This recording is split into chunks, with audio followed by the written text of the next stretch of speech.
मेरा नाम समीर है। मेरे 12वीं के एग्ज़ाम ख़त्म हुए थे तो मम्मी ने ज़िद की कि कुछ दिन नानी के घर हो आऊँ। नानी का वो बड़ा सा पुराना घर जहाँ बचपन की बहुत सारी यादें दफन थी। मेरे मामा सालों से विदेश में सेटल थे।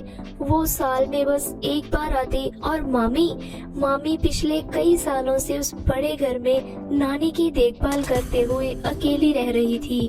जब मैं स्टेशन उतरा तो धूप बहुत तेज थी, पर जैसे ही घर की दहलीज पर कदम रखा, एक अजीब सी ठंडक और खुशबू ने मेरा स्वागत किया। नानी मुझे देखकर निहाल हो गई।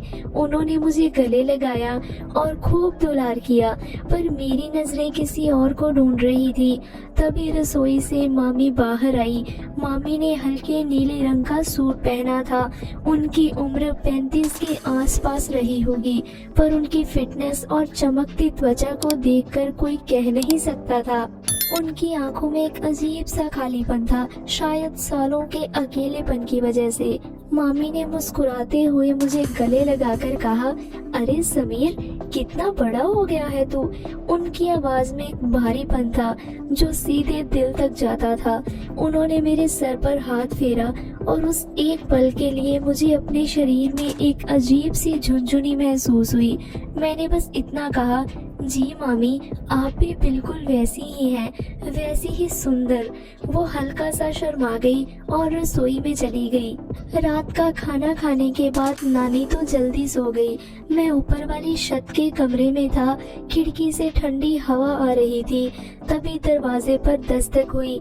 मामी हाथ में दूध का गिलास लिए खड़ी थी। उन्होंने धीरे से पूछा, नींद नहीं आ रही? और मेरे बेड के पास आकर बैठ गई। उस वक्त कमरे की हल्की रोशनी में उनका चेहरा और भी ज्यादा निखर रहा था। जब उन्होंने गिलास मुझे पकड़ाया तो उनकी उंगलियां मेरी उंगलियों से छुई। वो छुअन ठंडी थी, पर मेरे अंदर जैसे आग लग गई थी।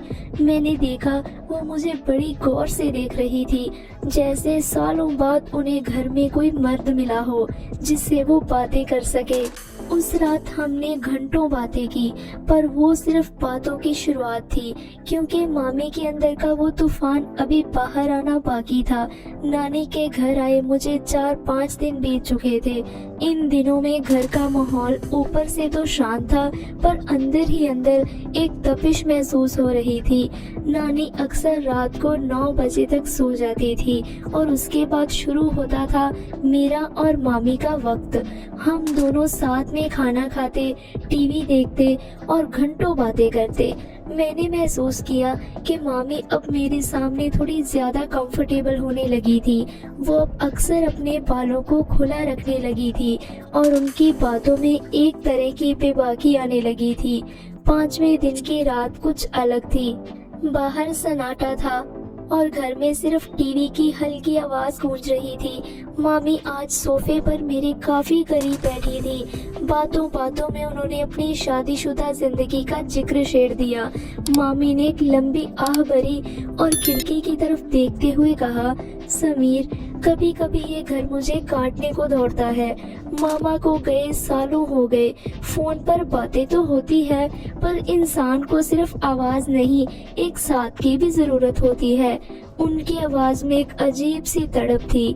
मैंने हिम्मत जुटाकर कहा, मामी, आप इतनी खूबसूरत हैं। मामा को यहाँ आपके पास होना चाहिए था। मेरी बात सुनकर वो रुक गई और सीधे मेरी आंखों में झांका। उनकी आंखों में एक चमक थी जो शायद बरसों से दबी किसी आग की थी। उन्होंने धीरे से अपना हाथ मेरे हाथ पर रखा। उनकी हथेलियां गर्म थी। वो कहने लगी, समीर, तू बहुत समझदार हो गया है। क्या तुझे कभी किसी से प्यार हुआ है? या फिर? वो रुकी और मुस्कुराते हुए मेरी शर्ट के बटन की तरफ देखते हुए बोली, या फिर अभी भी तू वही छोटा सा बच्चा है जो शर्मा जाता था? इतना कहकर वो रुकी नहीं, बल्कि सोफे पर थोड़ा और सरक कर मेरे करीब आ गई। उनकी खुशबू मेरे होश उड़ा रही थी। उन्होंने अपना सर धीरे से मेरे कंधे पर टिका दिया। उन्होंने फिर कहा, आजकल रातें बहुत लंबी लगने लगी है समीर, पर आज तुम्हारे साथ बैठकर ऐसा लग रहा है जैसे वक्त रुक जाए। मैंने महसूस किया कि मामी का हाथ अब मेरे कंधे से होते हुए मेरी गर्दन के पीछे जा रहा था। उनकी सांसें तेज थी और मेरी धड़कनें जैसे सीने को चीर देना चाहती थी। ये साफ था कि अब सिर्फ बातें नहीं होने वाली थी, मामी के सब्र का बांध टूटने ही वाला था। मामी का सर मेरे कंधे पर था और उनकी गर्म सांसें मेरी गर्दन को छू रही थी। कमरे का सन्नाटा और भी गहरा हो गया था। सिर्फ हमारे दिलों की धड़कनें एक दूसरे से मुकाबला कर रही थी। मुझे समझ नहीं आ रहा था कि मैं क्या करूं। मेरा पूरा जिस्म कांप रहा था।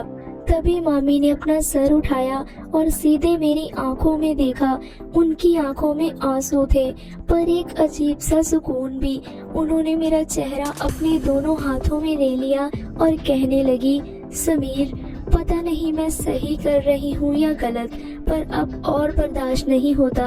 मामी ने रुआंसी आवाज में कहा, मैंने अपनी जवानी इस खाली घर में गुजार दी। तुम्हारे मामा को सिर्फ पैसा दिखता है, मैं नहीं। सालों से मैं एक जिंदा लाश की तरह जी रही थी, पर जब से तू आया है मुझे लगता है कि मैं भी एक औरत हूँ। मेरी भी कोई ज़रूरतें हैं, मेरी भी कोई ख्वाहिशें हैं। उन्होंने अपनी आंखें बंद कर ली और उनकी पलकों से एक आंसू फिसलकर मेरे हाथ पर गिरा। फिर वो कहने लगी, मुझे बस थोड़े से प्यार की भूख है समीर, क्या तू मुझे वो प्यार देगा? उनकी ये मासूमियत और वो बेइंतहा तड़प देखकर मेरे सारे सब्र के बांध टूट गए।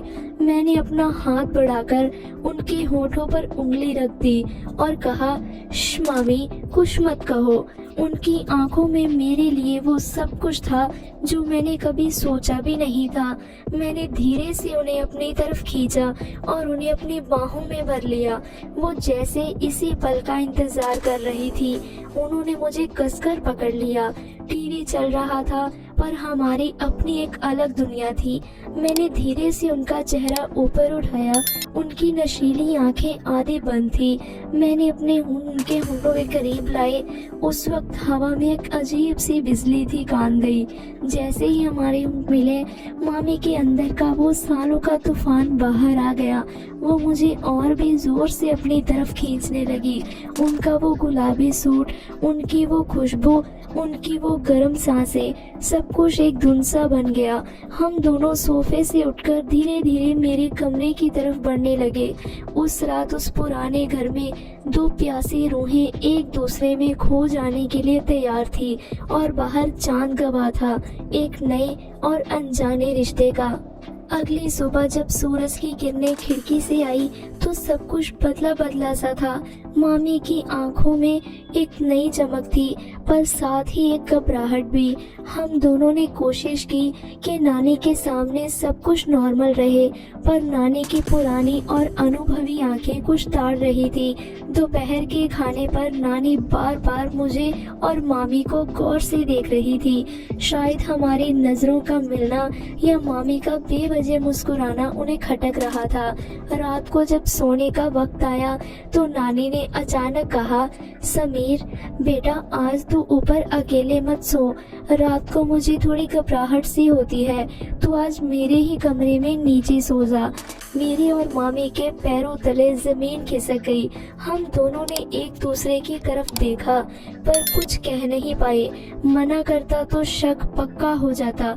मैंने भारी मन से कहा, जी नानी, जैसी आपकी मर्जी। मैं नानी के कमरे में नीचे बिस्तर लगाकर लेट गया। नानी बगल वाले बेड पर थी। लाइट बंद थी, पर मेरी आंखें छत को ताक रही थी। मुझे बस ऊपर वाले कमरे की और मामी की याद आ रही थी।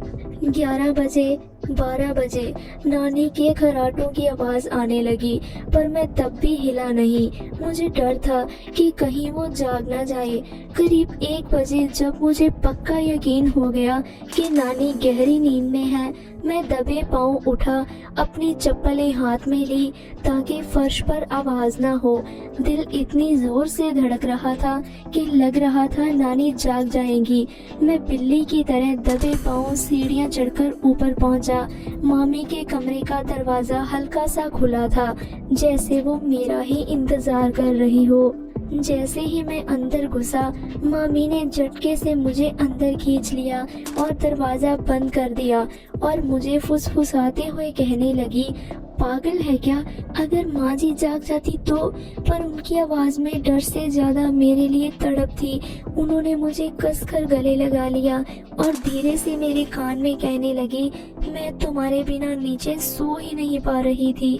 उनके जिस्म की गर्मी ने मेरी सारी घबराहट दूर कर दी। उस अंधेरे कमरे में नानी के नीचे सोने के बावजूद हम दोनों एक बार फिर उन हदों को पार करने के लिए तैयार थे जो हमें एक दूसरे के और करीब ले आती थी। पर डर अब भी था। क्या नानी सच में सो रही थी या वो बस हमारे पकड़े जाने का इंतजार कर रही थी? उस रात नानी के नीचे सो जाने के बाद ऊपर मामी के कमरे में हम दोनों दुनिया से बेखबर थे। पकड़े जाने का डर तो था, पर उस डर ने हमारे बीच की आग को और भी भड़का दिया था। कमरा अंधेरा था, बस गली की एक मध्यम सी लाइट खिड़की के रास्ते अंदर आ रही थी। मामी मेरी बाहों में थी और हम दोनों एक दूसरे में पूरी तरह खो चुके थे। उनकी गर्म सांसें और जिस्म की खुशबू मेरे होश उड़ा रही थी। सब कुछ एकदम परफेक्ट था, जैसे वक्त ठहर गया हो। हम जिस्मानी रोमांस के उन गहराइयों को छू रहे थे जहाँ कोई और सोच बाकी नहीं रहती।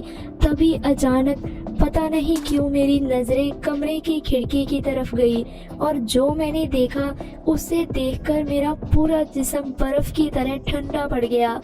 मेरी सांसें जैसे हलक में ही अटक गई।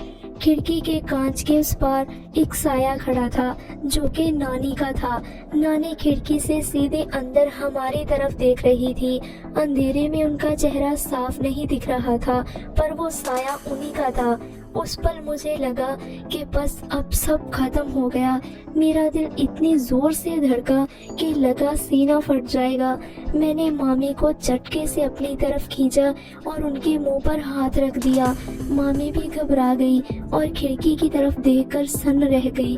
तभी मुझे याद आया, नानी को रात में बिना चश्मे के कुछ साफ दिखाई नहीं देता। उनका चश्मा तो नीचे कमरे में था। वो बस एक धुंधली सी तस्वीर देख पा रही होगी। वो साया कुछ देर वहाँ खड़ा रहा, शायद ये समझने की कोशिश कर रहा था कि अंदर क्या हो रहा है। हम दोनों बुत बने सांसें रोककर इंतजार करते रहे। वो चंद सेकंड हमें सालों जैसे लगे। फिर वो साया धीरे से खिड़की से हटा और सीढ़ियों की तरफ मुड़ गया। मामी बुरी तरह कांपते हुए मुझसे कहने लगी, समीर भाग जल्दी नीचे जा। मैंने बिना एक पल गवाए अपने कपड़े ठीक किए। मेरा पूरा शरीर पसीने से तरबतर था। मैं कमरे के दूसरे दरवाजे से जो पीछे की गैलरी में खुलता था वहां से निकला। अंधेरे का फायदा उठाते हुए मैं दबे पांव दूसरी तरफ की सीढ़ियों से नीचे उतरा और नानी के कमरे में अपने बिस्तर पर जाकर लेट गया। मैं चादर ओढ़कर लेटा था, पर मेरा दिल अभी भी जोरों से धड़क रहा था। कुछ देर बाद नानी कमरे में आई। उन्होंने लाइट जलाई और मेरे बिस्तर की तरफ देखा। मैं सोने का नाटक कर रहा था। नानी कुछ बोली नहीं, बस एक गहरी सांस ली और अपने बेड पर जाकर लेट गई। उस रात मुझे एक पल के लिए भी नींद नहीं आई। क्या नानी ने सच में कुछ नहीं देखा या वो सुबह का इंतजार कर रही थी? मेरा और मामी का रिश्ता अब एक बहुत बड़े खतरे में था। अगली सुबह जब मैं उठा तो घर का माहौल बिल्कुल बदला हुआ था। नानी के चेहरे पर वो पहले जैसा दुलार नहीं था, बल्कि एक अजीब सी सख्ती थी। नाश्ते की टेबल पर सन्नाटा छाया हुआ था, बस बर्तनों की आवाजें आ रही थी। अचानक नानी ने मेरी तरफ देखे बिना अपनी चाय का घूंट भरते हुए कहा, समीर बेटा, तुझे यहाँ आए हुए काफी दिन हो गए हैं। तेरी मम्मी का भी फोन आया था, वो तुझे याद कर रही है। आज शाम की बस से तू अपने घर चला जा। मैं सुनकर सन्न रह गया। मेरे अंदर एक गुस्सा और बेचैनी दौड़ गई। मैंने हैरानी से पूछा, लेकिन क्यों नानी? अभी तो मेरी छुट्टियां बची हैं और मैं यहाँ खुश हूँ। आप अचानक ऐसा क्यों बोल रहे हो? नानी ने बस एक बार मेरी आंखों में देखा। वो नजर ऐसी थी जैसे वो सब जानती हो। उन्होंने बिना कुछ बोले बस इतना कहा, बस जो मैंने कह दिया वो पत्थर की लकीर है, तू आज ही जाएगा। दोपहर में नानी नहाने गई थी। ये हमारे पास बात करने का अकेला और आखिरी मौका था। मामी के चेहरे पर डर साफ दिख रहा था, पर उनकी आंखों में मेरे लिए दीवानगी और भी ज्यादा थी। मामी ने रोते हुए मेरा हाथ पकड़ा और कहने लगी, समीर, माँ जी को शक हो गया है, वो तुम्हें बेचकर सब खत्म करना चाहती हैं, लेकिन मैं तुम्हें ऐसे नहीं जाने दे सकती। मेरे पास एक रास्ता है। उन्होंने मेरे हाथ में कुछ पैसे थमा दिए और कहा, तू अभी चुपचाप बाहर जा, चौक वाले मेडिकल स्टोर पर जाना, वहाँ मेरा एक पुराना जान पहचान वाला लड़का है, उससे मेरी बात करवाना। वो तुझे नींद की कुछ गोलियां दे देगा, बस वो ले आ, बाकी मुझ पर छोड़ दे। मामी की आंखों में उस वक्त एक अजीब सी चमक थी। शायद वो मेरे प्यार को पाने के लिए किसी भी हद तक जाने को तैयार थी। मैं बिना सोचे समझे घर से निकल गया। दिमाग में बस एक ही बात चल रही थी, अगर ये गोलियां नानी को दी गई तो आगे क्या होगा। मैं मेडिकल स्टोर पहुंचा और मामी की बात करवाई। उस लड़के ने मुझे एक नींद की गोलियों का पत्ता थमा दिया। घर लौटते वक्त मेरे हाथ कांप रहे थे। मैं नहीं जानता था कि ये इश्क था या मौत का खेल, पर अब पीछे मुड़ने का कोई रास्ता नहीं बचा था। सूरज ढल चुका था और घर में एक अजीब सा सन्नाटा पसरा था। नानी बार बार मुझे देख रही थी। उनकी आंखों में एक सवाल था। रात के खाने पर उन्होंने मुझसे फिर से पूछा, समीर, तूने अभी तक अपना सामान क्यों नहीं बांधा? तेरी बस का वक्त होने वाला है। मैंने नानी की आंखों में आंखें डालकर झूठ बोलते हुए कहा, नानी, आज की बस अब छूट जाएगी। अब कल सुबह की पहली बस से निकल जाऊंगा। आप फिक्र मत कीजिए, सामान रात को पैक कर लूंगा। नानी कुछ पल के लिए चुप रही, फिर एक ठंडी आह भरकर अपने कमरे की तरफ चली गई। शायद उन्हें यकीन हो गया था कि अब मैं जा ही रहा हूँ। रात के करीब 10 बजे मामी रसोई से दूध का गिलास लेकर नानी के कमरे में गई। मेरी धड़कनें उस वक्त थमी हुई थी। मामी ने इशारे से मुझे बताया कि काम हो गया है, उन गोलियों का असर कुछ ही देर में शुरू होगा। नानी की गहरी सांसों की आवाज ऊपर तक आने लगी थी। आज वो इतनी गहरी नींद में थी कि शायद बम भी फूटता तो वो ना जागती। मैं दबे पांव मामी के कमरे में पहुंचा। कमरे में आज एक भी दिया नहीं जल रहा था, बस खिड़की से आती चांदनी मामी के चेहरे पर पड़ रही थी। जैसे ही मैंने कदम रखा, मामी ने झपट्टा मारकर मुझे अपनी बाहों में भर लिया और कहने लगी, आज कोई रोकने वाला नहीं है समीर, आज कोई खिड़की पर खड़ा नहीं होगा। उनकी आवाज में सालों की प्यास और आज की जीत की खुशी थी। उस रात हमने डर को पीछे छोड़ दिया था। मामी ने आज फिर वो पहले दिन वाला नीले रंग का सूट पहना हुआ था जो उनके जिस्म से चिपका हुआ था, उसे भी फेर दिया। उनके कोरे रंग की चमक उस अंधेरे में भी साफ नजर आ रही थी। मैंने उन्हें बिस्तर पर धीरे से लेटाया। हम दोनों के बीच अब कोई पर्दा नहीं था।